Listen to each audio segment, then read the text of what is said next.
വന്നിട്ടുള്ളത് നമ്മുടെ സ്വന്തം പാലക്കാട് പുതുനഗരമുള്ള വിസ്മയ വെഡിങ് കളക്ഷൻസിലാണ്. യുണീക്ക് ആയിട്ടുള്ള ഡ്രസ് മെറ്റീരിയൽസ് നോക്കാനായിട്ടാണ് ഞാൻ വന്നിട്ടുള്ളത്. പക്ഷെ ഇവിടെ വന്നപ്പോഴാണ് മനസ്സിലായത് ഒരുപാട് വെറൈറ്റി ഓഫ് ഫാബ്രിക് ഇവരുടെ കയ്യിലുണ്ട്.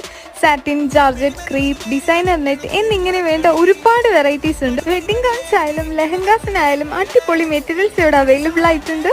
ലേഡീസിനായാലും ജെന്റ്സിനായാലും ഏത് തരത്തിലുള്ള ഡ്രസ് കോഡ് വേണമെങ്കിലും ഇവിടെ സെറ്റ് ചെയ്ത് കൊടുക്കുന്നുണ്ട്. നമ്മൾ ചൂസ് ചെയ്യുന്ന മെറ്റീരിയൽസ് സ്റ്റിച്ച് ചെയ്യാനായിട്ട് വേറെ എവിടെയും പോകേണ്ട ആവശ്യമില്ല. കാരണം അതിനുവേണ്ടി മാത്രമുള്ളതാണ് നമ്മുടെ സ്വന്തം വിസ്മയ ഡ്രസ് മേക്കേഴ്സ്. നമ്മുടെ കസ്റ്റമൈസേഷൻ അനുസരിച്ച് അഫോർഡബിൾ ആയിട്ടുള്ള ബഡ്ജറ്റിലാണ് ഇതെല്ലാം തന്നെ അവർ സ്റ്റിച്ച് ചെയ്ത് തരുന്നത്. ഫുള്ളി എയർ കണ്ടീഷൻഡ് ആയിട്ടുള്ള ഷോറൂമിനടുത്ത് തന്നെ അതിവിശാലമായ കാർ പാർക്കിംഗ് ഏരിയയും കൂടി അറേഞ്ച് ചെയ്തിട്ടുണ്ട്. വിസ്മയയുടെ ഇനിയൊരു ബ്രാഞ്ച് വരുന്നത് നമ്മുടെ സ്വന്തം കൊല്ലങ്കോട് തന്നെയാണ് കേട്ടോ. അപ്പൊ എന്തായാലും ഞാൻ കൈ നിറയെ ഷോപ്പ് ചെയ്തിട്ടുണ്ട്. മറക്കണ്ട, വിസ്മയ വെഡിങ് കളക്ഷൻസ്.